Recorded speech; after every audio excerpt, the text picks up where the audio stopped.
तो आज की इस वीडियो में हम जो हमारे कॉन्स्टिट्यूशन का पार्ट 8 है संघ राज्य क्षेत्र, इसमें जो यूनियन टेरिटरीज हैं, ठीक है, इनको हम देखेंगे, केंद्र शासित प्रदेशों को देखेंगे। आर्टिकल 239 से 241 इनसे संबंधित होता है।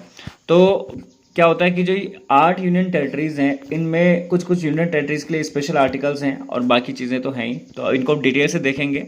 आर्टिकल 239, ठीक है, संघ राज्य क्षेत्रों का प्रशासन से संबंधित है यह आर्टिकल, जिसमें आपको राष्ट्रपति के द्वारा जो अपना एक एजेंट की तरह मतलब गवर्नर को नियुक्त किया जाता है, जो कि गवर्नर जो है इन संघ राज्य क्षेत्रों को देख रेख करेगा और राष्ट्रपति को रिपोर्ट करेगा।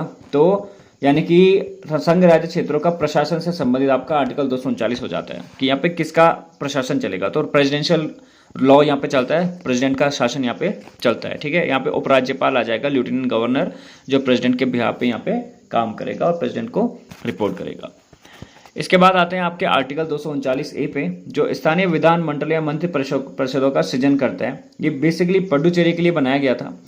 संसद कानून द्वारा कुछ केंद्र शासित प्रदेशों जैसे पुडुचेरी के लिए एक विशेष विधान मंडल मंत्री परिषद का गठन कर सकती है यहाँ पे, ठीक है। 239A आपसे क्या कहता है? दिल्ली के संबंध में विशेष प्रावधान है। देखो, दिल्ली आपकी राष्ट्रीय राजधानी क्षेत्र था और ये एनसीटी, नेशनल कैपिटल टेरिटरी, इसको दर्जा मिल रखा है। तो इसके लिए एक विधानसभा बनाई गई जिसमें मंत्री परिषद होंगे, सीएम होंगे, ठीक है। लेकिन पुलिस सार्वजनिक व्यवस्था है और जो भूमि जैसे कुछ विशेष केंद्र सरकार के अधीन उपराज्यपाल के माध्यम से यहाँ पे रहते हैं। मतलब यहाँ पे कुल मिला के सेंट्रल गवर्नमेंट और स्टेट गवर्नमेंट दोनों का कॉम्बिनेशन आपको देखने को मिलता है, ठीक है। इसके बाद बात करते हैं 240 की। तो ये जैसे कुछ संघ राज्य क्षेत्र है, वहाँ के विनियम बनाने की राष्ट्रपति की शक्ति है। विनियम का मतलब लॉ बनाने से मतलब है, ठीक है।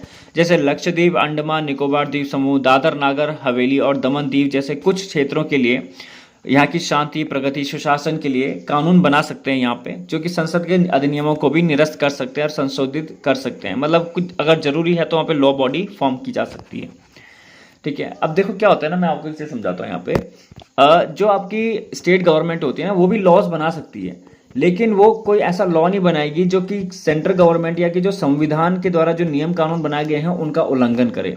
वो कोई नया लॉ ला सकती है स्टेट में, लेकिन वो तभी वैलिड होगा अगर वो केंद्र सरकार के द्वारा बनाए गए नियमों का उल्लंघन ना करे या संविधान के द्वारा जो नियम कानून बनाए गए उनका उल्लंघन ना करे। नागरिकों के हित में है तो एक्सेप्टेड है, ठीक है। लेकिन ऐसा नहीं कि कुछ भी अंटसंट बना दिया तो वो कहीं भी एक्सेप्टेड नहीं होगा, ठीक है। चलिए आगे देखिए, आर्टिकल 241 देख लीजिए, संघ राज्य क्षेत्रों के लिए उच्च न्यायालय।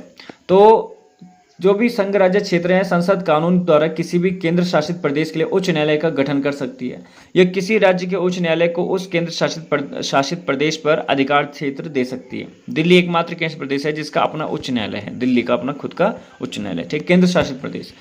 आप सोच रहे होंगे कि नहीं यार, हाई कोर्ट तो होते हैं। देखो, स्टेट के लिए हाई कोर्ट है, ठीक है ना, लेकिन यहाँ पे केंद्र शासित प्रदेशों की बात हो रही है, सिर्फ दिल्ली को छोड़ के बाकी सभी का क्या होता है, मतलब वहाँ पे लॉज बॉडी बना सकते हैं, पर दिल्ली का अपना खुद का एक उच्च न्यायालय है, ठीक है। अब बात करते हैं जो 8 का केंद्र शासित प्रदेश हैं, ये कैसे बने हैं, मतलब इनकी कहानी क्या है, कैसे इनको बनाया गया। मतलब बहुत शॉर्ट में बताऊंगा, ज़्यादा लंबी नहीं तो वीडियो बहुत लंबी हो जाएगी। बस आपको याद रखना है कि क्योंकि मेन चीज़ें सवाल क्या आती हैं कि केंद्र शासित प्रदेश की राजधानी कहाँ है, ठीक है, कब वो बना था, बस यही पूछा जाता है। थोड़ा बहुत अगर यहाँ से कुछ बेसिक डिटेल आपसे पूछ ली जाए, जैसे केबीसी वगैरह में अगर आप लोग जाते हैं, वैसे वहाँ मत जाओ, अभी अपना एग्जाम की तैयारी करो, वो ज़्यादा बढ़िया, ठीक है। चलो अंडमान निकोबार द्वीप समूह की बात करते हैं। पोर्ट ब्लेयर इसकी राजधानी है। 1 नवंबर 1956 को ये बनता है, ठीक है। स्वतंत्रता से पहले एक पार्ट डी था, राज्य था। पार्ट डी का मतलब कि ये इंडिया से काफ़ी दूर है, मतलब द्वीपों से बना हुआ है, तो इसलिए यहाँ पे पार्ट डी कहा गया। 1956 के राज्य पुनर्गठन अधिनियम द्वारा से केंद्र शासित प्रदेश बना दिया जाता है। 1956 में बनाया जाता है, ठीक है, पुनर्गठन द्वारा। दिल्ली राष्ट्रीय राजधानी, नई दिल्ली की राजधानी है। 1 नवंबर 1956 को इसको यूनियन टेरिटरी घोषित कर दिया जाता है और 1992 में इसे नेशनल कैपिटल टेरिटरी घोषित कर दिया जाता है, ठीक है। बाकी यही चीज़ें हैं। 69वां संविधान संशोधन हुआ था जो 1991 में, फिर 192 में इसको एनसीटी का दर्जा दे दिया जाता है, ठीक है। लक्षद्वीप की अगर बात करते हैं, कवरत्ती इसकी राजधानी है। 1 नवंबर 1956 को जो है लक्षद्वीप को यूनियन टेरिटरी की तरह इसको एक्सेप्ट कर दिया जाता है और 1956 में भाषीय आधार पर, ठीक है, इसको जो है केंद्र शासित प्रदेश बनाया गया था। तो याद रखिएगा, इसका पुराना नाम भी कभी पूछा जा सकता है, लाका द्वीप या मिनिकाय अमीन द्वीप इसको बोला जाता है, ठीक है। 1973 में इसको नाम बदलकर लक्षद्वीप कर दिया गया था। चंडीगढ़ की बात करें, चंडीगढ़ आपको पता है 2 स्टेट की कैपिटल है हमारी, तो चंडीगढ़ की कैपिटल तो चंडीगढ़ ही है। 1 नवंबर 1966 को ये बना था। अब देखो प्रशासनिक महत्व क्या है, पंजाब और हरियाणा दोनों राज्यों की तो ये राजधानी हो जाता है, ठीक है, ऊपर से यूनियन टेरिटरी भी है, ठीक है। पंजाब पुनर्गठन अधिनियम 1966 द्वारा से केंद्र शासित प्रदेश बना दिया जाता है। पुडुचेरी यानी पांडिचेरी की अगर बात करते हैं 16 अगस्त 1962 को, ठीक है, इसको यूनियन टेरिटरी की तरह एक्सेप्ट कर दिया गया था।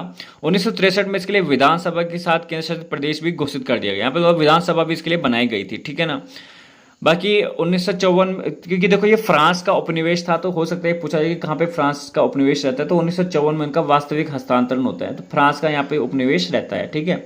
और 1962 में से कानूनी रूप से भारत को सौंप दिया जाता है 1962 में। बस ये इंपॉर्टेंट है इसका फैक्ट, ठीक है। ये पूछा भी जाता है कि 1962 में सैन्य कार्रवाई द्वारा किसको भारत में शामिल कर दिया गया था। दादर नागर हवेली तथा दमन दीव की बात करें, दमन इनकी कैपिटल है। 26 जनवरी 1920 को इनको एक्सेप्ट कर दिया गया था, ठीक है। पहले ये पुर्तगाली उपनिवेश थे, दादर नगर हवेली पहले पुर्तगाली उपनिवेश थे और 2 अलग अलग यूनियन टेरिटरीज थे, ठीक है। तो प्रशासनिक दक्षता और कार्यों के दोहराव को रोकने के लिए 2020 में इसे मिलाकर एक केंद्र शासित प्रदेश बना दिया जाता है। जम्मू कश्मीर की बात करें, ठीक है, जम्मू इसकी शीतकालीन राजधानी है, श्रीनगर इसकी ग्रीष्मकालीन राजधानी है।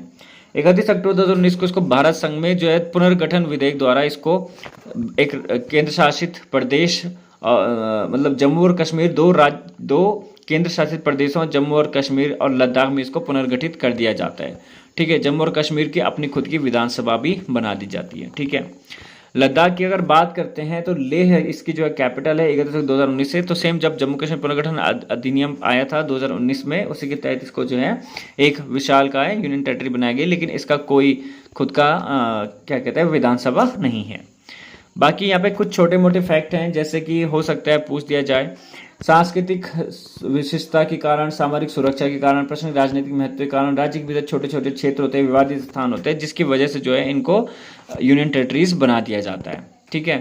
बस कोई चीज़ समझ ना आए हो तो कमेंट करके बताना, बाकी किसी चीज़ को रीड करना तो आप वीडियो को पॉज करके यहाँ पे रीड कर सकते हैं। जल्द मिलते हैं नेक्स्ट वीडियो में। चैनल को सब्सक्राइब कर लेना, पहले प्लेलिस्ट चेक कर लेना, कोई बहुत सारी यूजफुल वीडियोस आपको यहाँ पे देखने को मिल जाएंगी।